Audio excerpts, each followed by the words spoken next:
Hi, everybody. I am Madison Holmes. And I am Macy Holmes. And you're watching Holmes². So, So today for this episode, me and Macy are pumped because this is a longtime family friend. And we said friends by a couple of guests, but this is a serious friend. Um, a long distance friendship that we've been garnering over the years. And Jason is somebody that actually it's because of him that our family's even affiliated with Matthew Ehret, who is our favorite historian. Everybody knows by now. So Jason has a close place to our hearts, and eventually we'll meet up in person. But till that day comes, one thing we wanted to do is anything tech related and documentaries. Everybody, I don't know if you've watched, we have toted Matthew Ehret's and Cynthia Chung's documentary series, and their latest ones have been on Carney, and this is the mastermind behind a lot of them. He works really long hours to get their vision to come to life with all of the information, really dense information. Same with the UFO one. So the artistic vision here is not only insane, but then just the tech savviness. Any tech issues that I've ever had, I've gone and asked him, help me, Jay. So there's a really good story here, and he's somebody that even when we first started talking to way back when, I want to get a little bit of an update because we were first getting politically involved here in Calgary, and then he was trying to do the same in his location. He thought, like, how does that look? How do you do this thing? But he's been on the front lines because he was even involved in the trucker convoy that went on. So there's a big story surrounding this dear friend of ours, which we wanted to introduce you to, and just to talk about some of the geekiness that's behind these really in-depth documentaries, which are some of the biggest things I think today in the podcasting realm. Docu-series really seem to very hit popular. Yeah. Yeah. Honestly, that's a great introduction. And even it's funny because even you've done your own kick at trying to figure out what content creation looks like for you. Like he literally interviewed our family. It was hilarious a couple of times. But it's cool because it's not too dissimilar from the heart and the drive that we have to want to interview and to want to, I guess, show the community, I guess, kind of weirdly, the online community, right?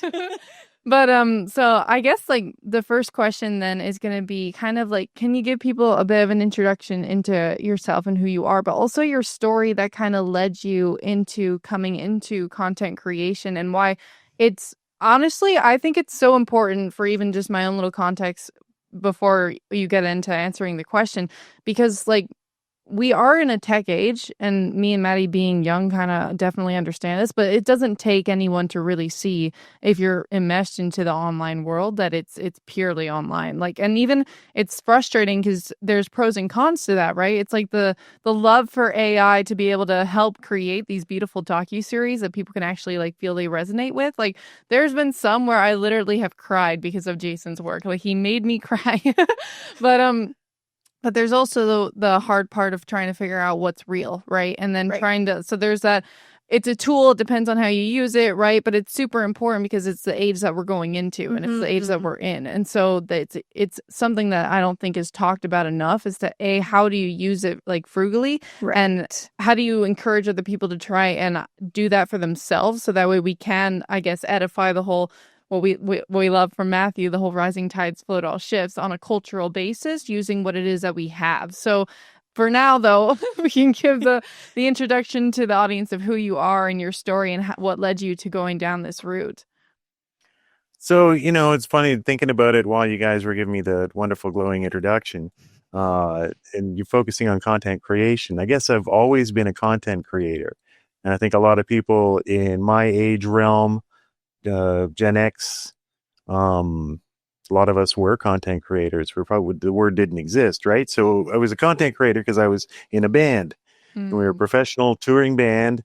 We did 3 albums. We had a great little following in Ottawa, but in the 90s, having a following in Ottawa just doesn't count. Ottawa is a backwater, a total musical backwater. You had to be in Toronto or Vancouver.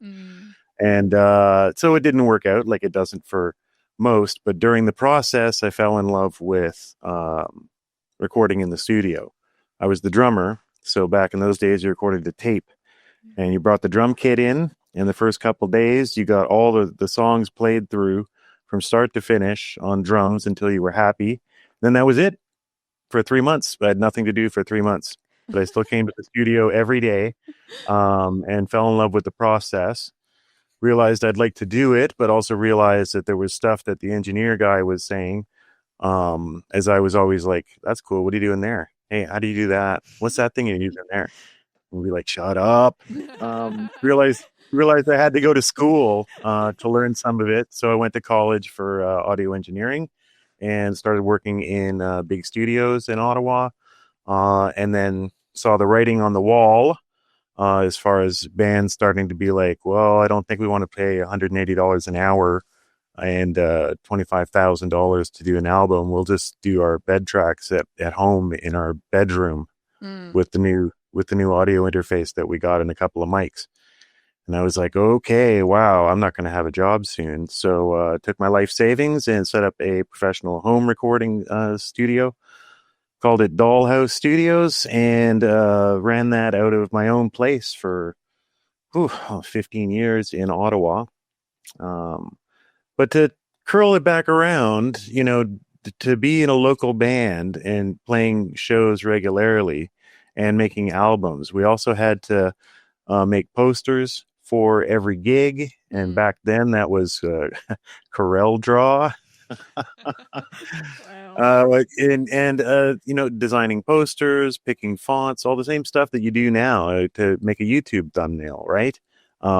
Just that the events weren't a scheduled live stream. It was an actual live show that you were working towards, but all the same considerations go into it. Visual impact, grabbing people's eyeballs as they're, instead of scrolling through a screen, walking down the street, you want to make a poster that's going to grab their attention. So, I guess I've always been a content creator. After a decade of having the studio, I was starting to get questions about video, and YouTube was exploding. And I realized that was going to be the future. And come hell or high water, I was going to force myself to learn how to make videos, because I thought that within a few years, everybody's going to want a video. Like I see a future. I think we're still early days. I think just everybody in the future is going to have a channel and have videos, and so forced myself to learn how. Started looking around for gigs on that, and it's getting the odd little bit of work. Then the convoy happened, and I got my phone out and bought a stabilizing gimbal for it, and went out every day at the convoy and broadcast under Super Spreaders, a channel that I just started with my best friend up in the Yukon. I was still in Ottawa, and we just started a political channel to bitch about the crazy politics that we were starting to really smell. We were seeing a really bad future if things were going to continue. So we just wanted to get on there, bitch and complain, maybe get a following, get some cool people on and bitch and complain with them. And then the convoy happened, and that exploded everything. We got on with Viva Fry. We got 2,500 subscribers in about 65 seconds from being on his show. And that kind of put Super Spreaders on the map, and that turned into a social thing, and I made videos for people under Super Spreaders banner. And during that time, saw Matthew Ehret on Germany's kind of pioneering grand jury about COVID. And that was the first time I saw Matthew Ehret, and they started with him, and he starts off by going through like Venetian banking families in the city of London and all this stuff. But I'm just like, oh my God.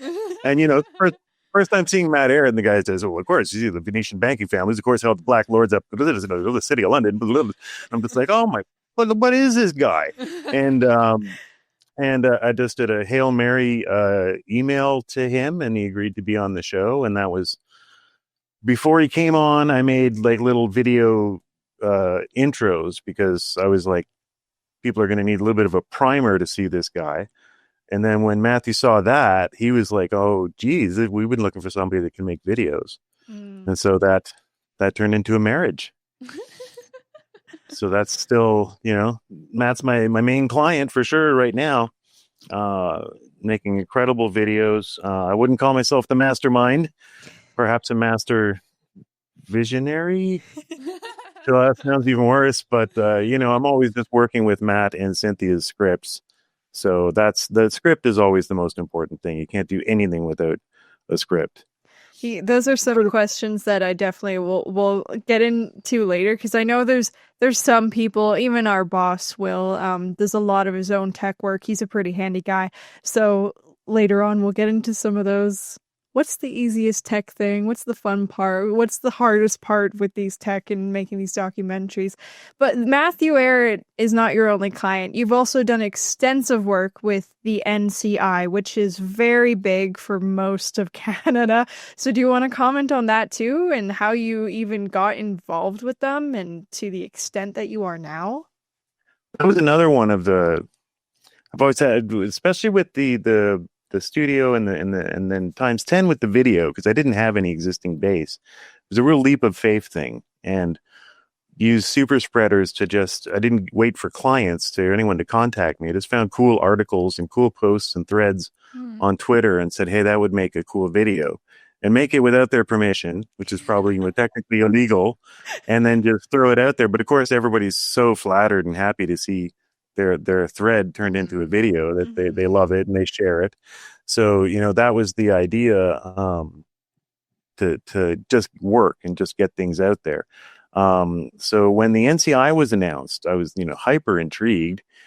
Thought, what a bloody great idea. I think, unlike a lot of Canadians, I'd watched all of that German grand jury on COVID. Thought that what a bloody great idea, really brings home how much we need the lawyers to wake up if we're going to get anything done. In Canada, we need the lawyers. So everything looked great. I got to the point where they did the official announcement for the NCI, and I was like, this is amazing, but it's not cool. So I want to help. So I made a trailer for the NCI to open their broadcasts with. I just thought that, throw something together a little bit generic, but it's powerful and uplifting, good music, that kind of stuff. And gave it to them. And within a couple of days, I was contacted by the president, Sean Buckley, and they were just blown away by it. They decided they weren't ready for it. It's kind of thing that they wished that they had, but they knew they didn't have the time to get people, a very small group really running that. And they were just so blown away. And then, I ended up, they came to Ottawa when I lived there. So I attended those events, and Sean's wife made me the NCI Ambassador. Media Ambassador. She just wanted to give me some kind of title so I could stroll up to the front press table. And I did lots of filming there, and remained kind of inextricably linked with them. I've been to their Vancouver and Edmonton hearings as well, and help whenever I can with video, and will continue to. No, I think that's wicked. Like, honestly, the NCI is a brilliant idea, but I like the fact that you were like, guys, it's not going to get much traction.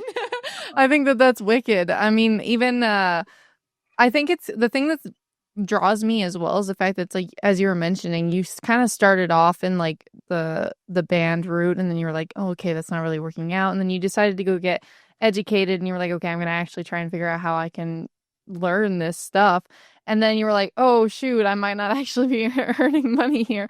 And then all of a sudden, like, the world just kind of throws a curveball at you, right? But instead, like, you kind of take it and you're like, I'm not just gonna work for anyone just for the sake of, trying to earn a living. It's like you're actually like working for these people because you're like genuinely believe in what it is that they're doing, and you're like, these people. And it's so funny because I've heard this all the time, and it's not just like conservatives, because I don't necessarily equate with just that label, but I've heard of it in the sense where it's just like, we're not very good at being popular. And it's not very sexy. Like, that's kind of like the term that I hear a lot. And I think that it's just cool that you were like, okay, I'm just going to do this on a limb. They might not even like it, but you're right. Like, it's so flattering because it's not a skill that a lot of people even know how to do. And the people that are going out of their way to try and solve the problems. It's like even me and Maddie in our small experience with trying to do our own video editing and then creating shorts. It's just like it's a lot of time and effort. And so it's a full on job. And I just think it's so cool that you decided I'm just going to take it on and then see where it goes. Yeah, there's a bit of risk there. And as you guys know, I mean, even making a 2-minute trailer, it can be 3 days work. Mm-hmm. So I mean, but it takes a bit of a jump, especially when you're not in the industry. This is stuff, if I wanted it to be my career, I should have been learning when I was 18, right? And I'm picking it up when I'm 40. So it's like, got to get in there somehow. And you hit the nail on the head. That's something I always tell people. What has ended up being called the conservatives kind of view now is older group skewing towards non-controversy, don't like things that turn down that loud music kids kind of group. Not great at picking fonts. Don't know how just figured out how to use your email. I want to, so it's like, that's a problem that I recognized early on, is that, especially below a certain level, of course, you got your top level guys with huge budgets and they just hire cool people and they make cool scenes and stuff like that. But anything below that, at the moderate to low and newer people starting out in this, they don't have access to cool visuals, even if they're aware of the impact and they wish they had. So that's certainly, especially when it came to the NCI, I was like, this is just going to be really lame unless they get a cool video done. And I did it. And yeah, it's been helping them ever since. And so since then, the president of the NCI, Sean Buckley, turned out he had this organization called the Natural Health Product Protection Association, which we will mercifully call the NHPPA. He's had this running since 2008. And that's pretty insane. Incredible story there as well. He actually, I think, might be the only lawyer to win against the government when it comes to Health Canada and overturning laws that they put through. Yeah, it's quite an amazing story. There's a new movie out called Epiphany that tells the story of a family. Are they in Alberta? Yeah, I'm pretty sure they're in Alberta. And they made a company called True Hope that sells supplements. Yeah. Might have heard of them. Yeah, they're some of their supplements. Yeah, good for you. They're literally good for you. They're a big deal. A huge multi-million-dollar company that they built up by. They wanted to get their animals, make animal feed that was, chemical free, but they wanted to see if it really helped. So they started doing, scientific style studies on it, and found great benefit for the animals. So they started taking what they'd learned from that to make human supplements, and specifically trying to get their kids who had, seem to run heavy in the family, massive, chronic depression, suicidal tendencies, bipolar, manic bipolar. Yeah. Mm-hmm. They had massive problems with that. And they started putting their learning into making supplements for that. And any of their kids that they could get to take it, completely cured of all that stuff and off of the chemical drugs within a year, I believe. Instant results, basically. And they spun that into a huge business with massive success, all the while doing, proper data keeping and record keeping and to track people's success, like actually doing scientific studies on this to make sure that the stuff works and that it's safe. And it is this all natural stuff until Health Canada raided them with SWAT teams. Yep. And the youngest son in the business was Canada famous when he was arrested and brought to trial for killing his baby, allegedly for giving him natural health products instead of the chemical drugs that he was supposed to, and the baby died. It was later proven he was found guilty as well, sentenced to 5 years in prison. It was later found out that, it was found out during the trial, but he was still found guilty. Eventually, he's been acquitted, because the autopsy itself said that it was a medical misadventure. They screwed up in the ambulance and killed the kid in the ambulance. Yep. Oh. Yep. They tried to blame it on the And healthy products.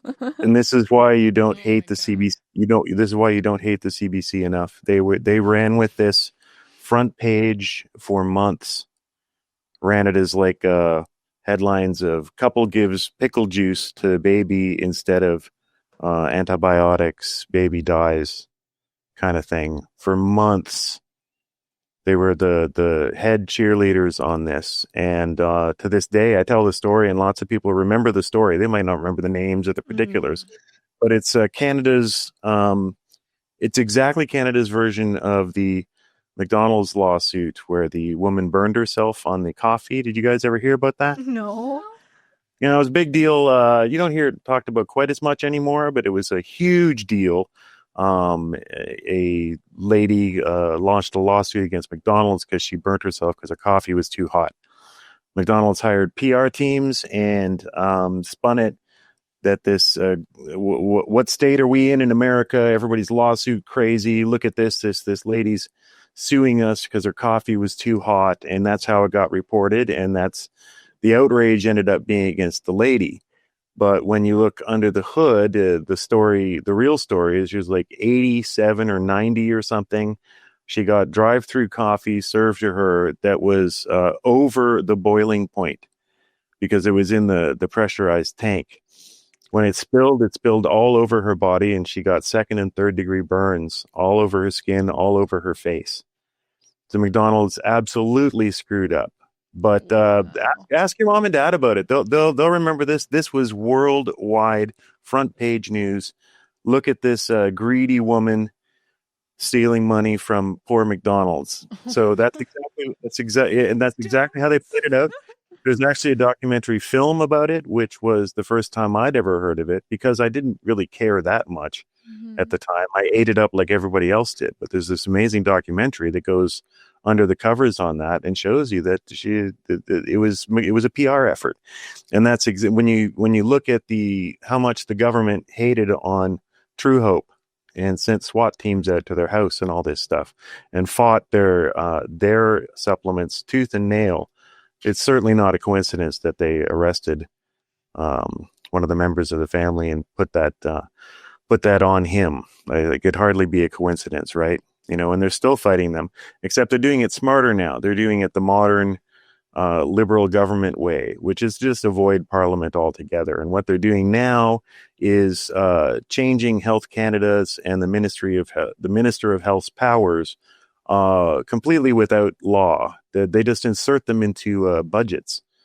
Last one was 2023. They just inserted a few lines of code into that budget that made the Minister of Health God and changed a law that was ironically passed to punish chemical drug manufacturers after one girl was killed by using one of these drugs for, I don't remember the whole story.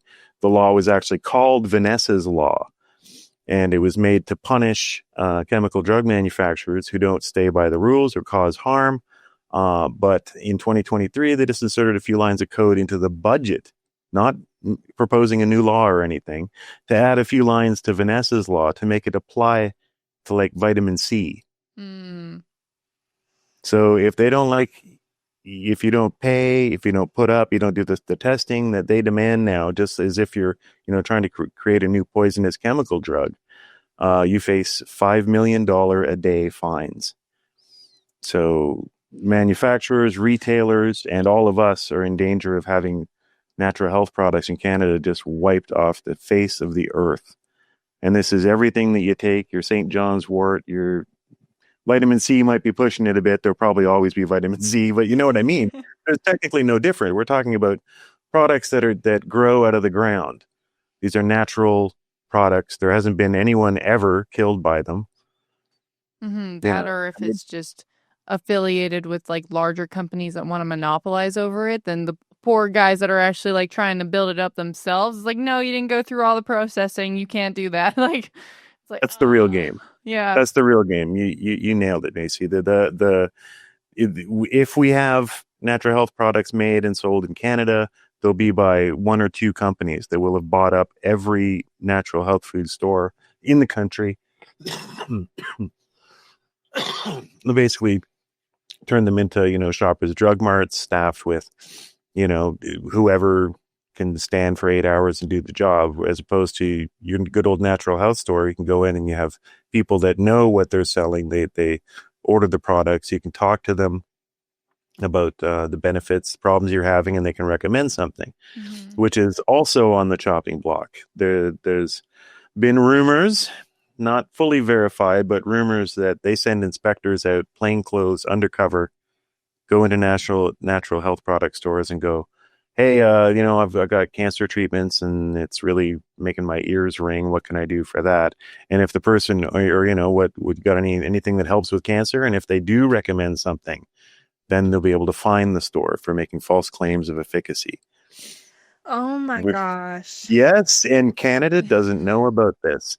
I didn't know about this until I got hired by NHPPA, by Sean Buckley. He pulled me in there, and I had to sit down after a week and just take a break. I couldn't believe what I was hearing. This has all been happening secretly, quietly in the background. And we've seen this real propensity with the government to avoid Parliament. It's been almost 2 years since we've had Parliament sitting in Canada, but that hasn't stopped them spending or enforcing laws or making new regulations.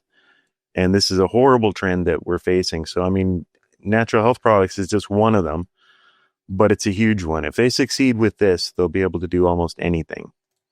That I appreciate that little exposition there, because that just emphasizes the importance of this Natural Health Product Protection Association, because even us, we've experienced this. Even in Calgary, we go to a rolfer, and rolfing is, in Canada, it is really not recognized whatsoever, but it's basically facial massaging and facial massages, and they're really uncomfortable because I always call it like it's a chiropractor but for the muscles, and it puts a lot of stuff back in place when you get adhesions and stuff. But the point is, you can't claim as a rolfer that you can heal anything. You only massage therapeutically, and it makes you feel better. And we've had the same thing with different health companies in the past, where they produce maybe this, hydrogen slow releasing tablets, and hydrogen has a lot of benefits for you. But again, if you claim that it has any benefit and it can cure, name your thing here, then you get completely thrown off the ropes. And we've experienced that so many times, just even me and Macy and our own family, trying to find, acquire, even sharing it. They give us this warning: make sure you don't make any claims, even though you can claim it, because it does do this thing and it's effective, because the science behind natural products is immense. But that's a very big deal what you are involved with, and keeping a pulse on all of this. That is so important. I think it's cool.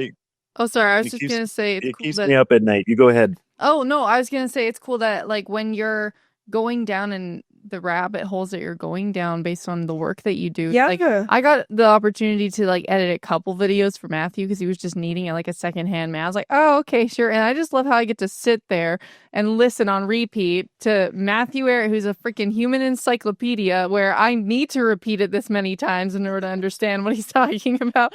And I just get to do it while I learn and work. And I just thought it was so cool. So I'm like, that's wicked that you get to do that and you get to absorb all this information while you're trying to help them, succeed. Yes. Yeah. It's a great way to learn. It really does settle in after a while. One of the biggest things that I tell people if they think that they want to become an audio engineer or film editor is go home and put 7 seconds of a song on repeat and leave it there for half an hour. And if you don't need to call a doctor afterwards, you might be able to be an engineer. That is so true. Oh my gosh, that's so funny. That's so true. Yep, I've been doing work at home, and back in the day, and my wife would just be like, "Oh my god, kill something!" Right? Just losing it, or people have to leave the room and like, dude, how do you do that, man? Just like a single snare hit on repeat for 15 minutes while I work on getting rid of the background noise or whatever. Yeah, so if that doesn't bother you, that's one of the best attributes to have. And yeah, nothing better than having to repeat Matt and Cynthia's videos over, read their scripts and that kind of thing. And to become a good foil as well. They know so much and they have to explain so much just to make their point. It can often be a bit much. And so if I find that I'm getting overwhelmed, then I let them know. And usually we make a little cut here and there in the script to kind of fine tune it. So it's a good team that way. Yeah, there's actually a question that on the nitty gritties was dealing, because you've had a couple clients now. What are some of the things that most invigorate you about working with these people, and just the whole back and forth, the teamwork process, and then even when you're on your own? What are some of the biggest highlights during creating one of these? Either it's an intro, a trailer, a docuseries. Yeah. The highlight for me is always finding the arc in the script.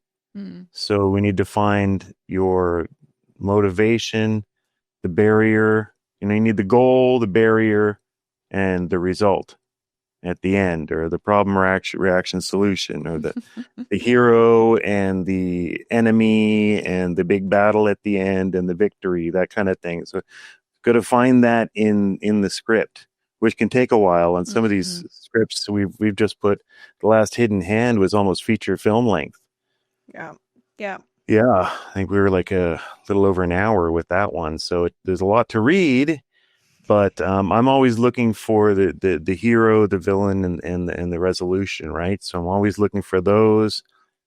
Sometimes I don't even fully read the script until I'm already chopping up film, because I've found that. And so when I find the big moment for me is always when I can cut just together a little bit of something, an intro, one little section. That's how almost all these projects start. It's just with one little section where I go, okay, all right, cool. And I can make a little clip, and then I'll show that to them. And well, that can be one of the other things. You got to have thick skin if you're going to do this work. Cause I mean, I can put together a bunch of clips and get it all set up, get the voiceover done, choose some music, and the clients, who shall remain nameless, and be just like, what is this? Like, seriously, sometimes they're just like, what is this? This is, totally like almost an affront sometimes. And you just realize, wow, okay, I had a different problem reaction solution in my head, or a different style, right? So another thing to bring it back to, say, Matt and Cynthia, they've got an older, highly intellectual, refined base. These guys, his crew, get together on a regular basis and discuss Plato, word by word, right? So from their side is coming a lot of like Greek pillars, and playing the zither and some strings, and having a nice cup of tea, where I'm like I have my mind broken by 9/11, so I want to do like fast cuts, hip hop beats, cool fonts, things whizzing by you, fun transitions, low attention span stuff. So I think so the magic of every collaboration is where those massive differences collide, and I end up not making just basically a wacky music video, which is what basically I try to make on my own, and they don't make a dry, boring kind of like a lecture with some cellos on it, right? Like, and the two come together, and we get sections where the music video style hits really hard where it needs to, and then you pull back and get the much more elaborate story when you need to. And so, and again, being in a band was the exact same thing. It's like, when you finally find, you start off with a bunch of buddies and it kind of sucks, and then you start firing the guys that can't actually play. Once you realize that you're a little more serious, you end up with 5 people that you can get along with well enough to do it, but it's more like a band of brothers, and you don't pick your brothers, right? So you get lots of friction, you get lots of fights. Everybody has a different vision for what's going on. And if you can make it through the friction, that's where the beauty comes in. And the successful compositions, most bands you hear about, you'd barely be in the same room together anymore sometimes, and wrote some of their best masterpieces, right? So, not that I have any friction like that with clients, just that there's friction like that with every collaboration, and that's where where the magic comes out. Yeah, there in the book The Master and His Emissary, which me and Macy always advocate people read, he delves into music. The Master and His Emissary, it's on the hemispheres. Emissary? Emissary. Emissary. No worries. Yeah, pardon my lisp. And in it, he goes into things like music and history. And one of my favorite lines when he's describing the nature of music and also in downstream most art is that things like violins, cellos, your guitar, the only reason it works is because you have tension on either side of the string, pulling it in opposite directions. Otherwise, you can't pluck it and there's no music that comes out of it. So I just thought that is such a beautiful way. And that's exactly what you just described, is this whole artistic manifestation that happens is from the tension and all of you trying to do different spaces in between the notes. Yeah, that's brilliant, actually. This tension on both sides of the string. That's so good, it's almost a t-shirt. Yeah, there are definitely a couple one-liners in the book where I'm like, ugh, yeah. His music stuff really hits home for me. Honestly, Nice. I can't emphasize enough for people listening to please go and watch, not only Matthew and Cynthia's docuseries because I love Matthew and Cynthia's work, but also watch them because of Jay's hard work. Yes. Every time we watch them, we're like, ooh, Jay did good, or he could fix that, or whatever. And then we give you the feedback, and then you're like, oh yeah, shit, you're kind of right. And then you tweak it a little bit, but at the end of the day, every time that the docuseries comes out, and I believe Jay, you helped with Calypso's Island as well, correct? Oh yeah. Oh yeah, That's an understatement. Calypso's Island, absolutely love. That was the one that made me cry. And then the first one. All of them. All of them made you all cry?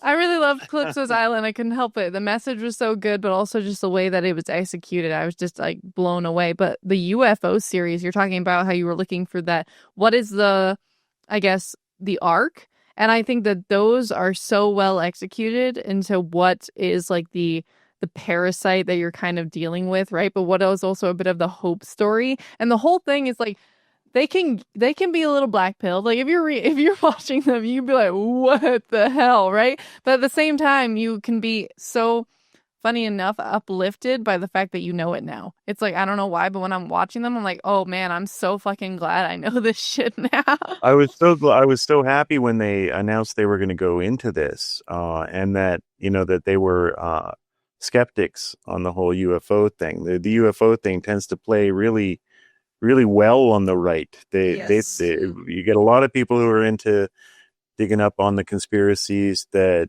figure that this is all true, that there's captured craft and aliens and they're hiding it and all this stuff. And I was so glad that they did, because I just happened to come along. What was his name? He was like the big loudmouth back in the day in the 90s. It's something when I'm trying not to think of it, but he was a former Air Force guy. He was killed right after 9/11 on his land by the police. Big Alex Jones type before Alex Jones.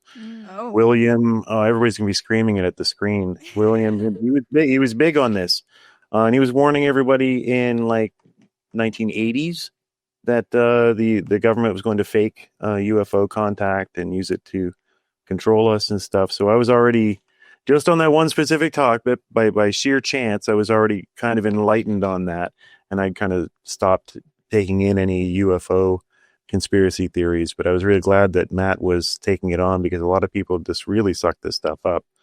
when you realize how little there is to it and how hard they're trying again. They seem to be trying really hard in the 70s and 80s. It took a break for a while, but now they seem to be going all out on this. I think there are more hearings going on right now in Congress in the States. And they're showing all sorts of, I saw that the shooting down a UAP was just shown at a hearing in Congress. So, I mean, they're still going on this stuff. Yeah, And I wonder, do you think they're going to like enact fake a UFO landing and have like Klaatu is going to come out and like save us, and they're going to have like a fake Klaatu like that'll tell us what to do. Here's how to save your planet from your global warming humans. Right. Well, and our tech is so advanced now that it's actually even more terrifying because back in the day, you had to put in like some genuinely real effort, and so it was a full-time job to try and psyop people like that. But nowadays, like you can barely tell the difference between what's real and what's not when it comes to like AI and shit. And then even with like the weird projections now that they're playing with in the sky of like, can they actually like create different scenes now up in the atmosphere? And then to me, that makes me worried because it's like, oh. And like I know a lot of people are not gonna like what I'm about to say, but like with the idea of what we know in the sense of like the I guess like end time religions and such like that, it's just like putting up like some messiah in the sky and they go like, look, that's it. It's like, hold on, guys, like they weaponize religion just as much as they'll weaponize literally anything. And like you can get 3 or 4 groups at once by playing this out. Now the problem that I have though is physically pulling it off. So yes, technology is a lot more advanced, but pulling off out in the real world, in the weather, in front of the actual human blood bags with eyeballs watching all of this happen, that's tricky. That's more of a full-time job than any op used to be. So would it have to be mostly Wizard of Oz? Would it have to be mostly behind the curtains? Even if you give them 20 years ahead of the rest of us for technology, I mean, I don't know, projecting or having a robot alien or something. I mean, still seems like that would be a hell of a thing to try to pull off. So it would have to all be behind the curtain. But I still think they might. I mean, the evidence presented in a Hidden Hand Behind UFO series, watch it now on CanadianPatriot.org, is compelling that they've been somehow working towards this for a couple hundred years. Yeah, that's the one thing that I find with things like, and I definitely recommend people watch it. We showed even since we're so involved on the conservative side in Alberta, we've met people where it's like aliens did the pyramids, and there's no other explanation because humanity is not capable, and we are not smart enough to have done it ourselves. And I don't love that argument, but we've also shown some of our friends the UFO series who previously, and it's not that it debunked that aliens exist, because who the hell can answer that question? Not a single one of us. But what it does is that it shows the intention of the movement, the political movement behind the scenes, why there is incentive to have people try and intentionally have the public believe this thing. And that was the same thing that you did with Cynthia's little baby of the escaping Calypso's island, is that with the environmental movement. Again, what were the intentions? Why is it beneficial to certain people, and who is it beneficial to have people on board with the environmental movement? And the one thing that these things are really successful at is because it's always built with part truth. It's like, even in the UFO thing, showing the footage of the military bases that were trying to make disc-like military equipment and ships. Like, it's not that UFOs have never been sighted or seen, it's because there's a different context surrounding it. So there's always this middle ground, including with the environmental movement, the feminist movement, the hippie you name the movement, and there's a middle ground where there was part truth because something in reality really was taking place, but then other parties went and took it and co-opted it for their own reasons. And that's the one thing that I think that you, Cynthia, Matthew, really do well in all of those things, and just emphasizing the importance of those documentaries, even your work with the health products, because again, like you get those psyops where they're trying to take you, and via things like tech, and then even with the technocracy movement that's going on today, also taking over the conservative side, you get people that are on board with the new RFK Jr., yet what you thought was the health movement is no longer the health movement. So you just get these tiny little subversions, and they throw you off the wall. Well, you hit the nail on the head. It's not our job, nor is it possible for us to figure out what they're going to do. What we can figure out is why they're doing it. Mm. The little what's going to happen tomorrow, or it's fun to play a little poker game where you're like, oh, what do you think? Are they going to like pull another 9/11? Are they going to like pull some towers somewhere? Are they going to drop some poison in the water and tell us it's a new disease? Are they going to, string some drones down and tell us that Klaatu has arrived from Venus to tell us how to stop global warming? That's a fun poker game to play, but we'll never figure it out. We're always going to be caught by surprise by the actual events for the most part. It's why Matt and Cynthia's and other people who focus on history, their work is so important, because then we can figure out why they're doing what they're doing. And then it all just seems, well, of course they're doing this, and whenever they dangle that little spaceship in the sky for all of us, we're going to be like, get out of here. Like, yeah. The same with, the green agenda. We watch Calypso's Island. You see Apple calling itself 100% green now, and we know it's a complete lie, and we know why it's a lie. We just keep on working on the why. The best part of conspiracy work is just figuring out why they're doing what they're doing, and then it all makes sense after that, and you don't need to figure out exactly what they're going to do next.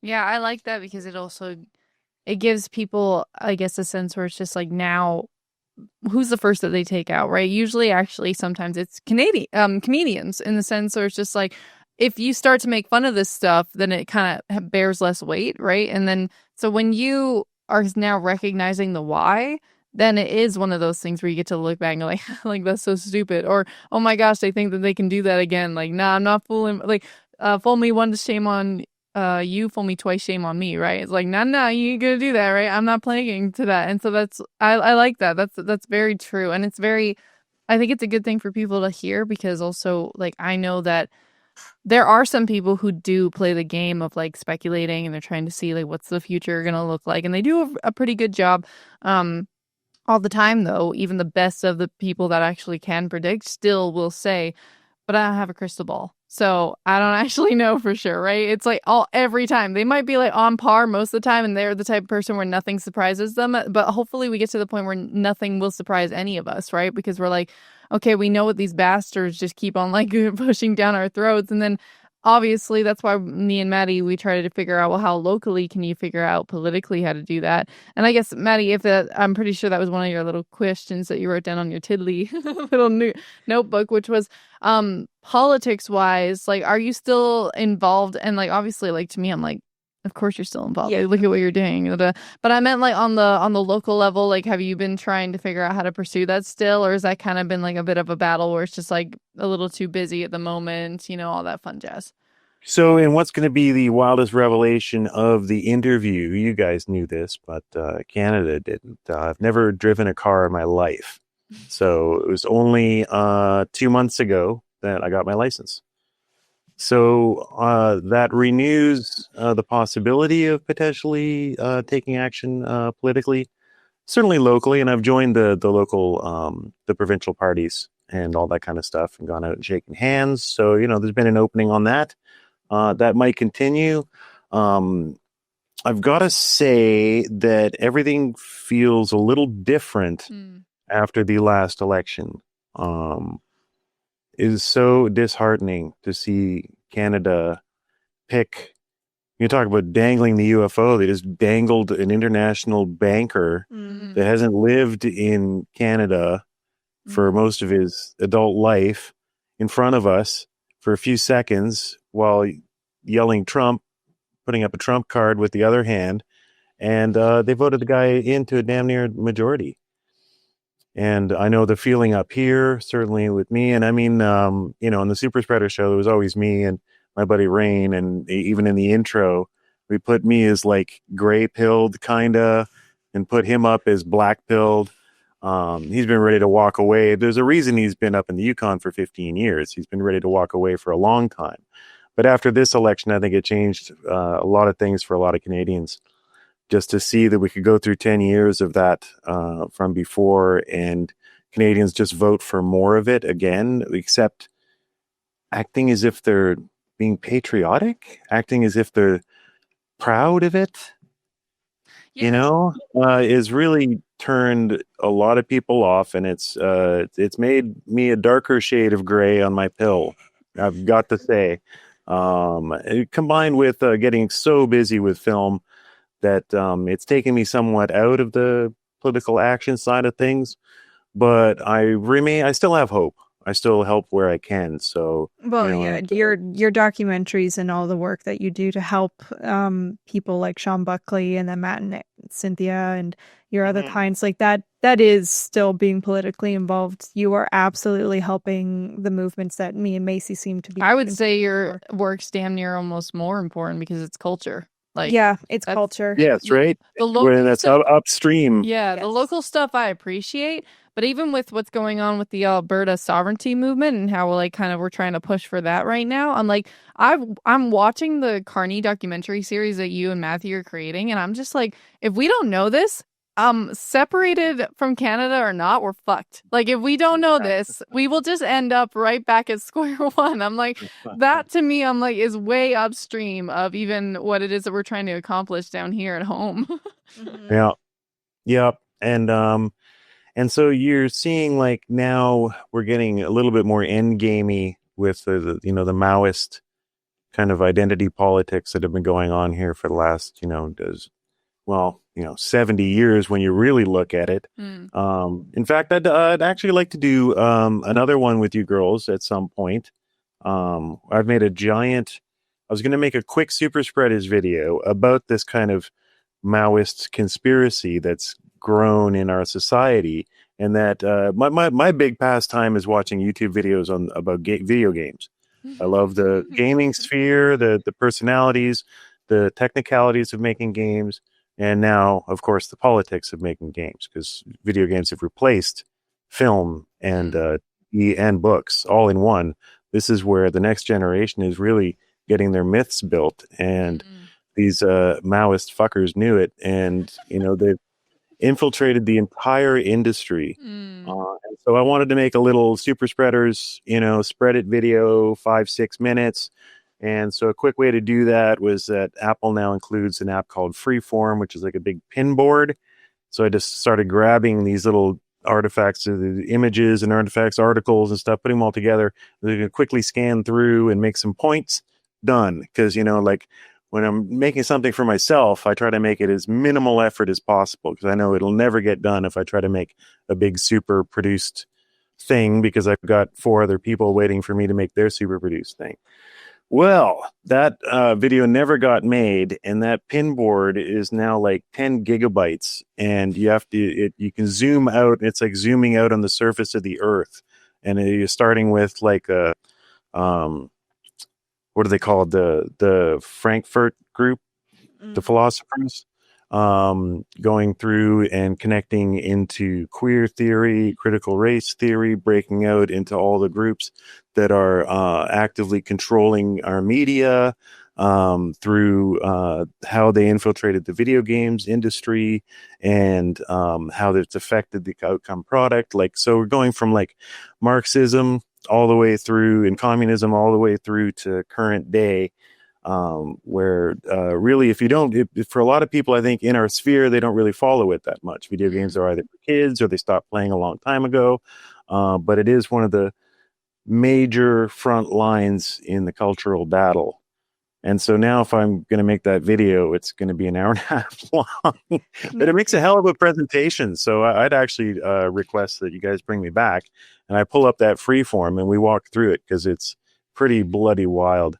I would love that. Yeah, video games is something that that would be an entire conversation, especially with the angle you have. Like, Mhm. I have my own angle just looking at video games as a cultural effect. But then, like you said, yes, this infiltration that has happened and then all those connections, that is something I haven't actually considered much. So I can't actually share my screen, can I?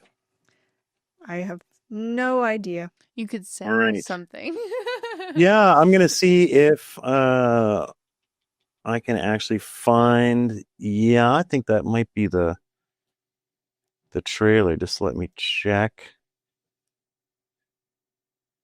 And then there's another trailer that you sent us that we can show at some point. I don't Yes. know what So that one's about.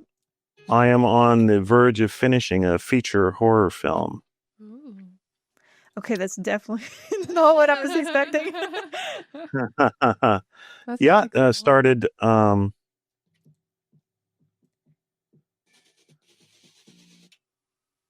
Okay, I can send you that. Copy link and send. Yeah, we shot it in 2022 over 2023, and I've been editing it ever since. Kind of on a week by week basis. We had like the first little part done, and it's self-financed by my production partner. We have a company called Studio 1970 that we set up to start making short films. We immediately started like winning awards, local awards at Ottawa Film Fests and stuff like that. So it was encouraging, and he's always been a writer. So it's all been leading up to this, where he's self-financed his own film. And we're about to release it October 9th. It's going to be opening in theaters in Ottawa for its big premiere, which is scary because it's not done. Oh my gosh. Yeah, But it's you gotta like book it. You got to book it like 90 days in advance. So that's really funny because I think that's like the nature of the game. Even I think it was The Hobbit, and Yeah, they were might have been editing Hobbit, the yeah. scenes with Smaug the day of release. really, Yeah. yeah, right. But So if it's you- not yeah. just us. Yeah. If you watch I the remember- extras, it was them going like, okay, it needs to be released, and literally like, we're on the countdown now. And then he's like, okay. Oh, terrifying. Yeah. I just always remember an interview with U2. It was like, I don't know, 2000-ish. And they had booked their worldwide tour for their soon to be released album, but they hadn't started recording it yet. And the guy's like, why did you do that? And the guitar player is just like, well, nothing motivates like an impending deadline. That's so true. They hadn't written a song and they booked the world tour. That's hilarious. It is true. Is this the first So trailer? that's an example of the Marxist thing. Okay. Just a little cut of it. Yeah, you can just take a look at that. It just shows what we're in for here.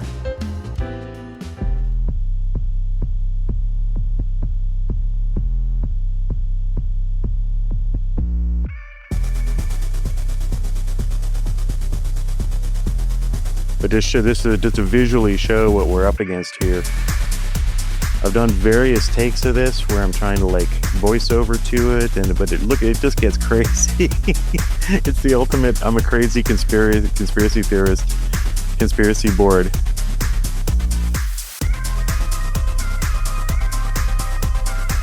Yeah. See how far along we get.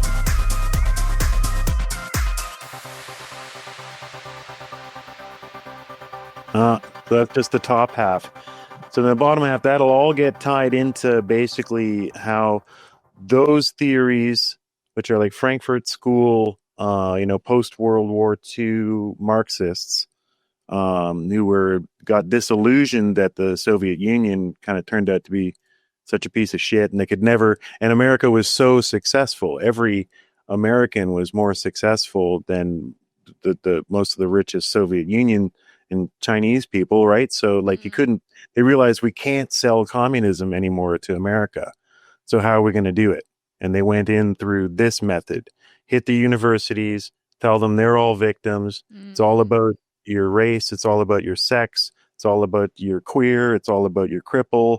And that we all know now just took over schools, especially the teachers' colleges, and everybody secretly, without our knowing, while we slept, came out the other end of the higher learning facilities, completely indoctrinated in that. They end up getting into the video game industry and just ruining it. And like everything else, that appeals to men, it's been completely subverted. So now, like, all your heroes in video games are Black, Chinese, crippled, intersexual, gay, whatevers, right? Like, there's no more standard male heroes in video games. The girls are all ugly. Oh my gosh, this is an entire Yep. we'll have to You'll have to have me back for it. Conversation on it. Yeah, I was actually bugging Matt to let me on to present it as well, because I thought his crowd would be pretty blown away from it. I don't think if you did a Sing Tide presentation, I bet he would let you for sure. Like he's Oh, no, he asked me. I told him about this, and he was like, "You should present this." And you totally should. Video games to the Play-Doh crowd, but it is all the same thing. And I think Play-Doh would have been fascinated by this. Oh hell yeah! Yeah, I probably would have liked Call of Duty too. Dude, oh my gosh. Okay, another time. The nudges within that's insane. My brain is on. My brain's just. So, what else did I send you that we can quickly show? I had your trailer for your horror film that's coming out. Yeah, you can show that one. We can go kind of back in reverse. And I do want to show so got to figure out audio. Definitely want audio for the other stuff. Yeah. All right. Now that's the real. And it's all going to be filmed. It's all going to be broadcast. So this is kind of the announcement trailer.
That was wicked. That was so in a VW fan. Yeah. Also in the VW fan. Yeah. So I did leave out the main fact of that. The petition is to support an actual law that Sean Buckley wrote 15 years ago called the Charter of Health Freedom. And so this proposes to create a new Ministry of Wellness and a Minister of Wellness that would take over the duties that Health Canada tries to hold over natural health products and all of our health choices, takes those off their plate. Health Canada gets to keep all of its offices for approving chemical drugs and all the kind of, big pharma bullshit that it does now. It can continue to play with those guys in their own little sandbox, but the law would prevent them from pissing in our sandbox, basically. That's very simple. That's a very succinct way of putting it. Yeah. Yeah, and it's quite simple. It's quite incontroversial, really. Once people are aware of it, almost everyone should support it, because I've never met anyone that doesn't have a couple packages or bottles of something in their closet that's their favorite thing to take when they got a sore throat or whatever. That's a natural health product, right?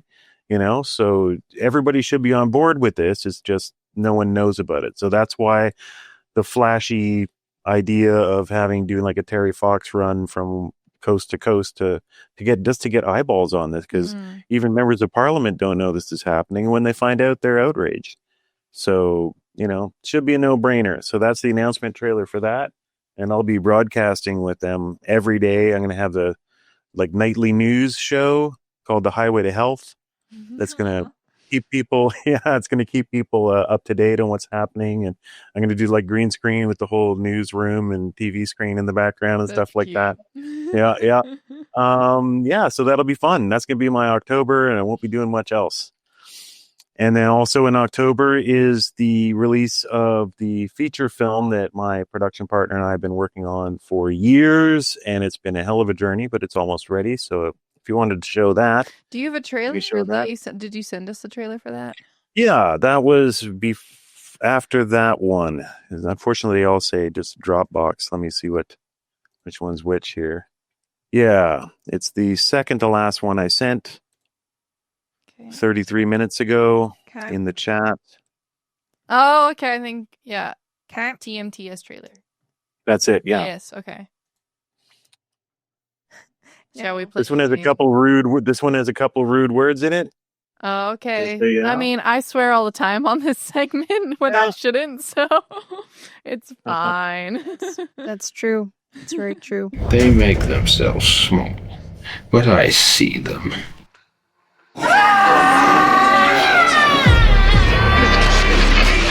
Just a reminder to our local listeners, be on the lookout for anyone suspicious. There is a killer on the loose, and they call him the gardener. Scary stuff, folks. Keep your doors locked and your guns loaded. Now this classic. I love a good introduction. There exists evil beyond the realities we cast upon this world. Till a month ago, Turner was a normal guy working in a bar. Hot girlfriend, cute dog, he'd just bought a house. Life was good. I beg to differ.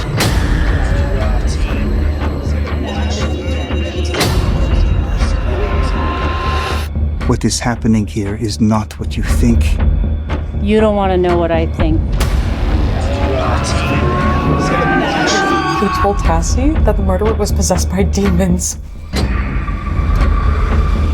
None of this makes any sense. Turner, possessed by a gaggle of demons, goes on a killing spree. And then what?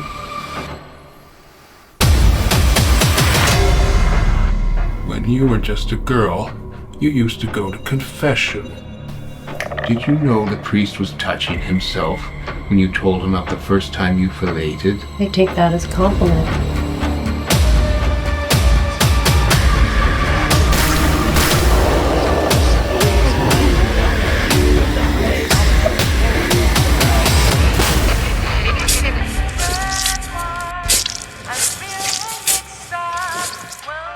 It's enough to make a guy lose his lunch. Oh, don't mention food. I skipped breakfast. I saw what you did. I saw it clear as day.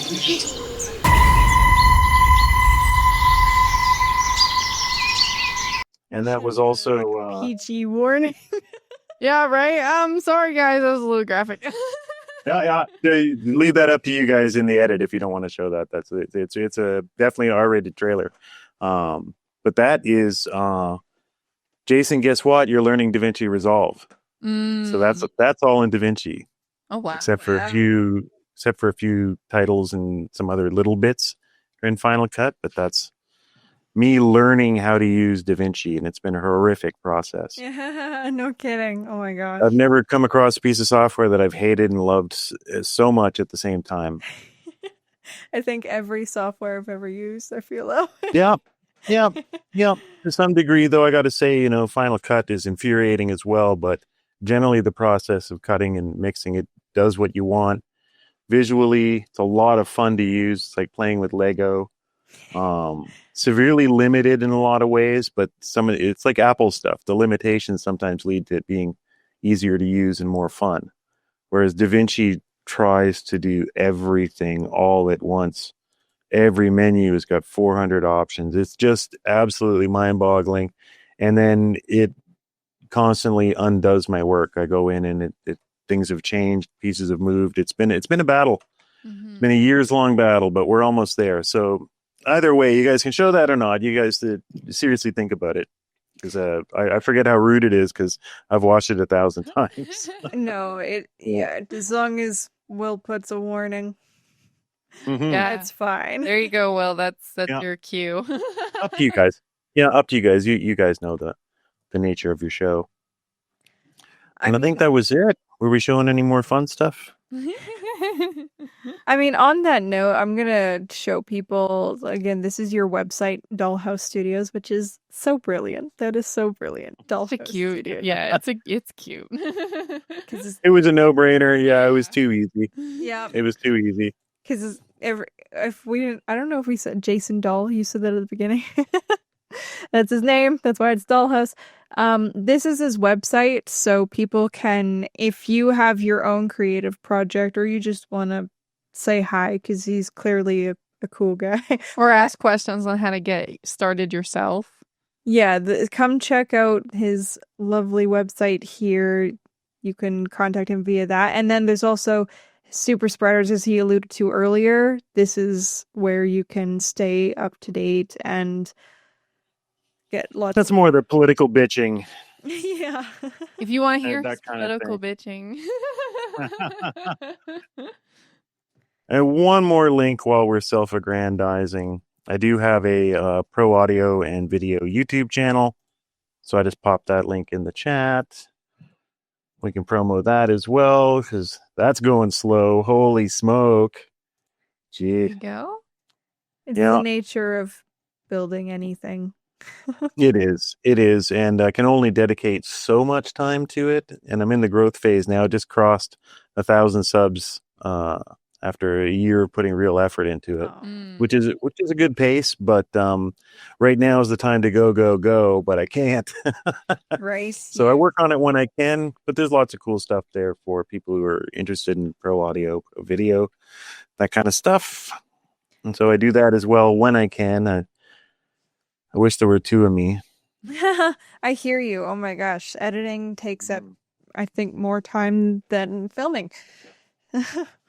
So it does. We will post all of those. We'll have all of the links that we've alluded to, including the Natural Health Protection Association. We will have all of those in the description in our Substack. Yeah, and then because Will doesn't usually post them. Will doesn't do descriptions. We do. No. Yeah. But we will have. Great. Soon AI will do all of it, so it doesn't really matter. Right. This is going to go where? Where are you guys broadcasting? You're on Rumble? Or are you doing YouTube? Or are you doing other? So Will puts it on his official website. Wire Daily. Yeah. His official website. And then when we get access to it, it goes on our Substack, our Rumble, our YouTube. Yes. Yeah. All right. So give like a real corporate family structure. I love it. Trying. Cool. Whatever works. Yeah.